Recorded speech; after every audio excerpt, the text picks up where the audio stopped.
Assalamualaikum warahmatullahi wabarakatuh. Halo, kembali lagi bersama saya Salisa Hairina Febrianti dari kelas 2021A dengan NPM 212151024, Pendidikan Matematika Fakultas Keguruan dan Ilmu Pendidikan Universitas Siliwangi. Di sini saya akan mempresentasikan mengenai struktur ilmu pengetahuan dari mata kuliah Filsafat dan Sejarah Matematika yang diampu oleh Bapak Dedi Nurjamil. Nah, di sini ada pengertian dari ilmu pengetahuan. Istilah ilmu pengetahuan diambil dari bahasa Arab, yaitu alima, ya'lamu, dan ilman, yang berarti mengerti atau memahami dengan benar-benar. Dalam bahasa Inggris, istilah ilmu berasal dari kata science, yang berasal dari bahasa Latin scienta, dari bentuk kata kerja sir, yang berarti mempelajari dan mengetahui. Sedangkan menurut Sumarna dalam Susanto, ilmu dihasilkan dari pengetahuan ilmiah yang berangkat dari perpaduan proses berpikir deduktif atau secara rasional dan induktif atau secara empiris. Jadi proses berpikir inilah yang membedakan ilmu dan juga pengetahuan. Adapun pengertian pengetahuan itu sendiri seperti yang dikemukakan oleh Surajio dalam Susanto adalah hasil tahu manusia terhadap sesuatu dan segala perbuatan manusia untuk memahami suatu objek yang dihadapinya. Namun manusia tidak dapat menuntut bahwa memperoleh sesuatu itu berarti sudah jelas kebenarannya, karena boleh jadi hanya kebetulan benar saja. Nah, ada dari segi maknanya. Dari segi maknanya, pengertian ilmu sepanjang yang terbaca dalam pustaka menunjuk pada sekurang-kurangnya 3 hal, yaitu pengetahuan, aktivitas, dan juga metode. Dalam hal yang pertama dan ini yang terumum, ilmu senantiasa berarti pengetahuan atau kita bisa sebut juga dengan knowledge. Nah, oleh karena itu ilmu dapat dipandang sebagai satu bentuk aktivitas manusia. Maka dari makna ini orang dapat melangkah lebih lanjut untuk sampai pada metode dari aktivitas itu. Dengan demikian, pengertian ilmu sebagai pengetahuan, aktivitas atau metode itu apabila ditinjau lebih mendalam, sesungguhnya tidak saling bertentangan. Bahkan sebaliknya, ketiga hal itu merupakan satu kesatuan logis yang mesti ada secara berurutan. Ilmu diusahakan dengan aktivitas manusia.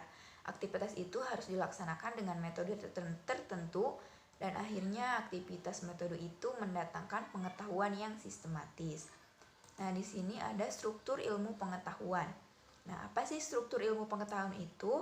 Struktur ilmu pengetahuan yaitu seperangkat pertanyaan kunci dan metode penelitian yang akan membantu memperoleh jawabannya, serta berbagai fakta, konsep, generasi, dan juga teori yang memiliki karakteristik yang khas yang akan membawa kita untuk memahami ide-ide pokok dari suatu disiplin ilmu yang bersangkutan. Nah, sistem pengetahuan ilmiah juga mencakup 5 kelompok atau 5 kelompok unsur, yaitu ada jenis-jenis sasaran, yang kedua ada bentuk-bentuk pernyataan, yang ketiga ada ragam-ragam proposisi, yang keempat ada ciri-ciri pokok, yang kelima ada pembagian sistematis. Nah, di dalam struktur ilmu pengetahuan juga terdapat kerangka dasar prosedur dalam struktur ilmu pengetahuan yang diurutkan dalam 8 langkah. Nah, yang pertama ada metode ilmiah. Nah, metode ilmiah juga merupakan prosedur dalam mendapatkan pengetahuan yang disebut dengan ilmu. Secara garis besar, metode ilmiah itu dibagi menjadi 2 ya. Yang pertama ada metode ilmiah yang bersifat umum. Nah, di sini juga metode ilmiah yang bersifat umum juga dibagi menjadi 2. Ada metode analitiko, sintesis, dan metode non-deduksi.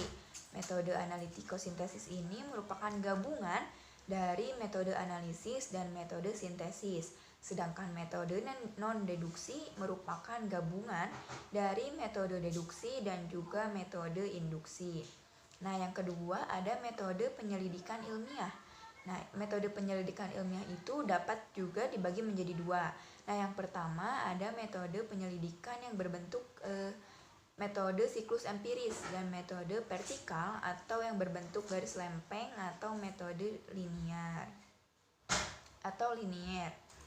Nah, yang kedua ada teori. Teori di sini dimaksud dengan penjelasan mengenai gejala yang terdapat di dalam dunia fisik tersebut. Teori merupakan suatu abstraksi intelektual di mana pendekatan secara rasional digabungkan dengan pengalaman empiris. Artinya, teori ilmu merupakan sesuatu penjelasan yang rasional yang bersesuaian dengan objek yang dijelaskannya. Teori merupakan pengetahuan ilmiah yang mencakup penjelasan mengenai suatu faktor tertentu dari sebuah disiplin ilmu. Nah, yang ketiga ada hipotesis. Hipotesis itu berasal dari dua kata, yaitu yang pertama ada hypo yang artinya di bawah dan tesa yang artinya kebenaran. Kalimat tersebut kemudian cara menuliskannya disesuaikan dengan ejaan bahasa Indonesia menjadi hipotesa dan berkembang menjadi hipotesis. Jadi hipotesis adalah pernyataan sementara tentang yang diajukan dalam bentuk dugaan atau teori yang merupakan dasar dalam menjelaskan kemungkinan hubungan tersebut. Nah, yang keempat ada logika, yaitu bisa disebut dengan penalaran yang merupakan suatu proses berpikir yang membuahkan pengetahuan. Nah, agar pengetahuan yang dihasilkan penalaran itu mempunyai dasar kebenaran, maka proses berpikir itu harus dilakukan dengan cara tertentu. Nah, logika menurut De Liangyi digolongkan menjadi 5 macam, yakni yang pertama ada logika dalam pengertian luas dan sempit, yang kedua ada logika deduktif dan induktif, yang ketiga ada logika formal dan material, yang keempat ada logika murni dan terapan, serta yang kelima ada logika filsafat dan matematik. Nah, ini juga yang kelima ada data informasi. Data informasi merupakan suatu yang dominan dalam metode keilmuan. Disebabkan oleh banyaknya keilmuan yang diarahkan kepada pengumpulan data, maka banyak orang yang menyamakan keilmuan dengan pengumpulan fakta. Hasil observasi ini kemudian dituangkan dalam pernyataan-pernyataan. Penyusunan dan klasifikasi pada tahap ini menekankan kepada penyusunan kata dalam kelompok-kelompok, jenis, dan juga kelas. Nah, ini di sini juga ada yang keenam, pembuktian. Nah, setelah data informasi lalu kita buktikan dengan menyusun hipotesis. Nah, menguji hipotesis dengan mengonfrontasikannya atau menghadapkannya dengan dunia fisik yang nyata. Tidak jarang pula ada beberapa pembuktian ilmiah yang membutuhkan alat yang rumit, sehingga hipotesis baru dapat dibuktikan beberapa waktu setelah ditemukan alat yang dapat membantu mengumpulkan fakta yang dibutuhkan. Nah, pengujian kebenaran dalam ilmu berarti mengetes alternatif hipotesis dengan pengamatan kenyataan yang sebenarnya. Nah, ada juga evaluasi. Evaluasi yaitu proses berkelanjutan tentang pengumpulan dan penafsiran informasi untuk menilai keputusan-keputusan yang dibuat dalam merancang suatu sistem pengajaran. Evaluasi dalam hal ini adalah menarik kesimpulan yang merupakan penilaian apakah sebuah hipotesis yang diajukan itu ditolak atau diterima. Nah, sekiranya dalam proses penguji hipotesis tidak terdapat fakta yang cukup mendukung, maka hipotesis tersebut akan ditolak. Nah, jika hipotesis yang diterima kemudian dianggap menjadi bagian dari pengetahuan ilmiah, sebab telah diuji kebenarannya. Nah, yang terakhir ada paradigma. Paradigma merupakan pengujian kebenaran dalam ilmu yang berarti menguji hipotesis dengan pengamatan kenyataan yang sebenarnya. Dalam hal ini, maka keputusan terakhir terletak pada fakta. Secara umum, pengertian paradigma adalah seperangkat keyakinan atau dasar yang menuntut tindakan seseorang dalam kehidupan sehari-hari. Nah, struktur pengetahuan ilmiah atau ilmu pengetahuan mencakup 9 objek. Yang pertama ada objek sebenarnya, yang kedua ada objek material yang mencakup ide abstrak, benda fisik, jasad hidup, gejala rohani, dan lain-lain. Yang ketiga ada objek formal. Objek formal merupakan pusat perhatian dalam penelaahan ilmuwan terhadap fenomena itu. Nah, yang keempat ada bentuk pernyataan Yang kelima ada deskripsi, yang keenam ada preskripsi, yang itu memberikan petunjuk atau ketentuan apa yang seharusnya terjadi. Yang ketujuh ada eksposisi pola, yaitu merangkum pernyataan-pernyataan yang memaparkan pola-pola. Yang kedelapan ada rekonstruksi historis yang menceritakan dengan penjelasan atau alasan yang diperlukan dalam pertumbuhan sesuatu pada masa lampau. Dan yang kesembilan ada ragam proposisi. Nah, di sini juga ada cara memperoleh ilmu pengetahuan dengan penalaran. Nah, penalaran sebagai sebuah kemampuan berpikir memiliki dua ciri pokok, yakni logis dan juga analitis. Logis di sini berarti bahwa proses berpikir dilandaskan pada logika. Sedangkan analitis adalah mengandung arti bahwa proses berpikir ini dilakukan dengan langkah-langkah yang teratur dan juga langkah-langkah yang tertentu. Nah, ada juga macam-macam penalaran. Yang pertama, penalaran deduktif.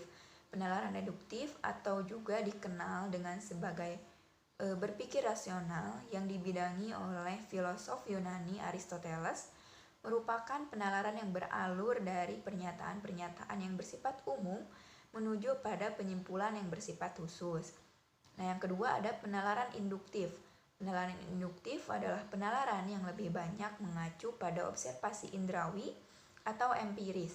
Dengan kata lain, penalaran induktif adalah proses penarikan kesimpulan dari kasus-kasus yang bersifat individual nyata menjadi kesimpulan yang bersifat umum. Penalaran induktif juga belum sempurna karena keterbatasan dan ketidaksempurnaannya indera. Yang ketiga ada penalaran ilmiah. Baik penalaran deduktif maupun penalaran induktif, keduanya memiliki kebaikan dan kelemahan masing-masing. Namun dengan segala kelebihan dan kelemahannya, keduanya telah mewarnai babak-babak awal dari sejarah perkembangan ilmu pengetahuan yang modern.